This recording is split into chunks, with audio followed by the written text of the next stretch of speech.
2003 April 1 Keralam ഇതുവരെ കേട്ടില്ലാത്ത ഒരു വിചിത്രമായ കൊലപാതക വാർത്ത തൃശ്ശൂർ ജില്ലയിലെ വെല്ലുവിളിയിൽ നിന്ന് പുറത്തു വന്നു. റോസ്ലി എന്ന വീട്ടമ്മ കാട്ടിനുള്ളിൽ കഴുത്തിൽ കയറ് കുരുങ്ങി മരിച്ചു കിടക്കുന്നു.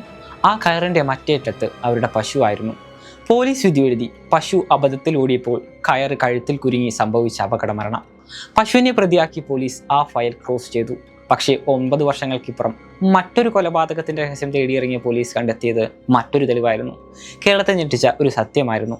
റോസ്ലിയെ കൊന്നത് പശുവല്ല, അതൊരു ആസൂത്രിത കൊലപാതകമായിരുന്നു. അന്ന് ഉച്ച കഴിഞ്ഞ് ചായ കുടിക്കാനിറങ്ങിയ ചാക്കോ എന്ന നാട്ടുകാരനാണ് ആ നിലവിളി ആദ്യം കഴുത്തിൽ കയർ മുറുകിയ നിലയിലായിരുന്നു അവർ. പോലീസ് ഇൻക്വസ്റ്റ് നടത്തി. പിടിവലി നടന്നതിന്റെ യാതൊരു ലക്ഷണങ്ങളുമില്ല. അതൊരു അപകടം മാത്രം. പോസ്റ്റ്മോർട്ടം റിപ്പോർട്ടിൽ കൊലപാതക സാധ്യത പറഞ്ഞിരുന്നെങ്കിലും ലോക്കൽ പോലീസിന് തെളിവുകൾ കണ്ടെത്താനായില്ല. ഒടുവിൽ പശു കൊന്ന കേസ് എന്ന പേരിൽ ആ മരണം വിസ്മൃതിയിലേക്ക് ആണ്ടുപോയി. 9 വർഷങ്ങൾക്ക് ശേഷം 2012 Ernakulam crime branch detective inspector PK Raju ആ കേസ് വീണ്ടും അന്വേഷിക്കാൻ തീരുമാനിക്കുന്നു. അദ്ദേഹം ആദ്യം ശ്രദ്ധിച്ചത് ഒരു കാര്യം മാത്രമാണ്. കഴുത്തിൽ കയറ് മുറുകുന്ന ഒരാൾക്ക് എങ്ങനെ നിലവിളിക്കാൻ സാധിക്കും? റോസിയുടെ നിലവിളി ചാക്കോ കേട്ടിരുന്നു. അതായത് കയർ കുരുങ്ങുന്നതിന് മുൻപ് അയാൾ ആക്രമിക്കപ്പെട്ടു. അന്വേഷണം സതീഷ് എന്ന യുവാവിലേക്ക് നീണ്ടു. അന്നേ ദിവസം സ്ഥലത്തുണ്ടായിരുന്ന സതീഷ് പറഞ്ഞത് താൻ പിള്ളപ്പാറയിൽ ഒരു ഉത്സവത്തിന് പോയിരുന്നു എന്നാണ്. പക്ഷെ കള്ളം അധികം നേരം നിലനിന്നില്ല.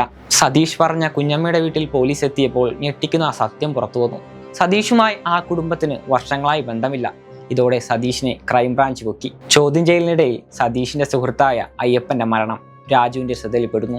2008 അയ്യപ്പൻ ആത്മഹത്യ ചെയ്തു എന്നായിരുന്നു നാട്ടുകാർ കരുതിയത്. എന്നാൽ സതീഷ് സത്യം വെളിപ്പെടുത്തി. റോസ്ലിയെ കൊന്ന കാര്യം അയ്യപ്പൻ പുറത്തു പറയുമെന്ന് സതീഷ് ഭയന്നിരുന്നു. ഒടുവിൽ മദ്യത്തിൽ വിഷം കലർത്തി സതീഷ് അയ്യപ്പനെ കൊന്നു. തന്റെ ആദ്യത്തെ കൊലപാതകം മറയ്ക്കാൻ സതീഷ് ചെയ്തത് രണ്ടാമത്തെ കൊലപാതകം. അന്ന് എന്താണ് നടന്നത്? സതീഷും അയ്യപ്പനും കാട്ടിനുള്ളിൽ ചാരായം എടുക്കാൻ പോയതായിരുന്നു. അവിടെ പശുവിനെ മേയ്ക്കുന്ന റോസ്ലിയെ സതീഷ് ശാരീരികമായി ഉപദ്രവിക്കാൻ ശ്രമിച്ചു. അവർ നിലവിളിച്ചപ്പോൾ തോർത്തുപയോഗിച്ച് കഴുത്ത് ഞെരിഞ്ഞു മുറുക്കുകയായിരുന്നു.